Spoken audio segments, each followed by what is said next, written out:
Hello, this is where the fun begins.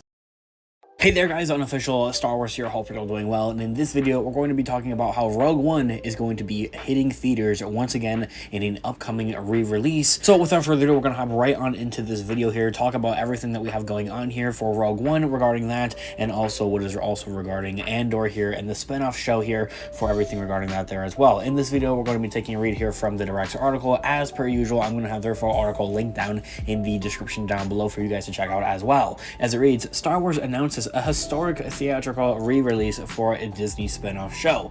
There's many different reasons for why they're doing this, and there's good reasons to go and actually revisit Rogue One for multiple reasons. This is definitely a theater-worthy experience movie here. I mean, Rogue One is one of the best projects that Disney Star Wars has put out, let alone Star Wars in the more recent times here as well here. So if you didn't get to have that theater experience of watching Rogue One in theaters when it came out in theaters back in 2016, like many of us did, I remember that was a very special theater moment for me, a very special I guess theater experience overall. This is one of my more memorable theater experiences. It's definitely up there, you know, if you saw Spider-Man No Way Home or Avengers Endgame or Infinity War, it's one of those types of theater experiences in my own thoughts and opinions. Now, aside from all that, regarding what that actual article here has to read here, giving more insight and information here about where you guys could potentially see this in theaters, because it's going to be shown at exclusively limited type of theater showings here.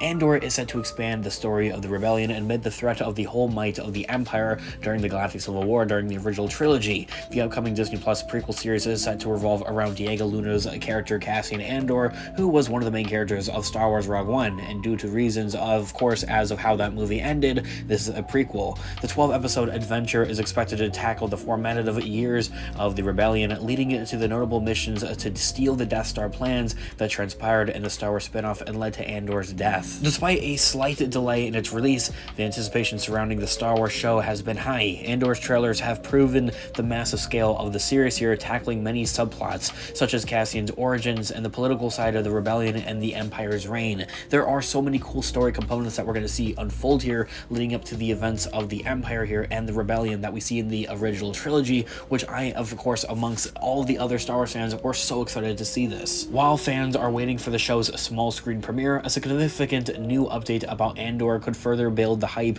for its impending release. Star Wars is going to re-release Rogue One ahead of Andor's premiere. Fandango officially revealed that Lucasfilm will re-release Star Wars Rogue One in select IMAX theaters on Friday, August 26th to promote the film's Disney Plus spin-off, Andor. Fans attending the theatrical re-release will also be treated to an exclusive look at Andor ahead of the September premiere here, regarding new footage here and new TV spots and all of that stuff there as well, which is going to be so cool to see here, and exclusively seeing that in theaters there as well. Rogue One's return to theaters marks the first time that Disney is re-releasing a movie to promote an upcoming Disney Plus series, let alone that for being Star Wars. Alongside the reveal, a new poster for Rogue One was also unveiled, as you guys can see here on the screen. That all being said, what this historic move means to other Disney Plus shows, I for one thing want to bring up, why didn't they re-release Revenge of the Sith in theaters for the Obi-Wan Kenobi show? That would have been insanely amazing. If there is a potential season 2 for Obi-Wan Kenobi in the works, they definitely should and need to do this,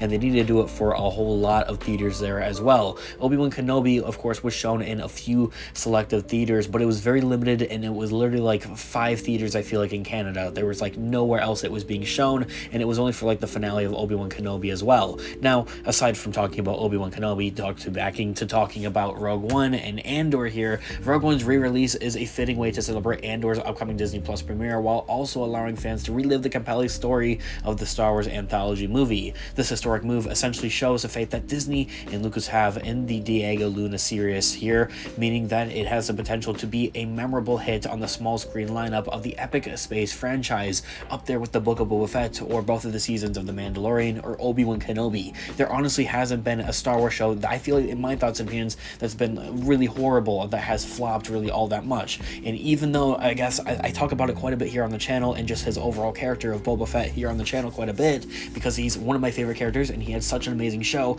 if I had to rank all the Star Wars shows, that show would be on the bottom. So that has to show a lot of how great I think all the Star Wars shows are that we have on Disney+. At this stage, details about the exclusive look at Andor will be shown alongside Rogue One's re-release, and that are still being kept under wraps here. So that footage isn't going to be really shown publicly online. That's something exclusively you have to go to the theater to see at these Rogue One releases. So I'm definitely hoping that they have a wide variety of different locations and theaters that they're going to be re-releasing this year at. There's a chance for another new trailer or an exclusive featurette will be unveiled during the special screenings. In addition to that, several cast members of the series could show up to personally thank those who attended the Rogue One's return in theaters, with a little bit of a special Q&A there as well. I'm not completely sure on where this would, I guess, be all, but continue here reading with what the direct article has to say here, that could actually reveal, I guess, a little bit more information here about the cast members and them all showing up. That there would be very cool. This isn't the first time that Andor is breaking ground on Star Wars and Disney+. Instead of relying on CGI and the volume, such as the Book of Boba Fett and Andor and Obi-Wan Kenobi had done, this year is going to be different for the Andor show, as it used practical effects. Andor creator Tony Gilroy revealed that they opted for a more practical approach, as it didn't use stagecraft at all, saying that it adds more of a grit and earthiness to the series as well. Really, I guess, bringing you and dragging you more into the story components here, not really to disregard or take away a little bit here from what we have with the Obi-Wan Kenobi show or for the Mandoverse here as well. I think the stagecraft is a great tool, especially for telling other types of stories, but it's going to be interesting to see this a little bit of a difference here. It also remains to be seen if other Disney Plus shows will follow with Andor in terms of leading the charge by re-releasing a movie in theaters, as I had mentioned earlier on this video talking about Obi-Wan in Revenge of the Sith. Still, this unprecedented move should further build an anticipation for the series as it approaches September. Disney and Lucasfilm definitely had some good faith here for when it comes to the Andor show, and I think us Star Wars fans really should be getting pretty hyped here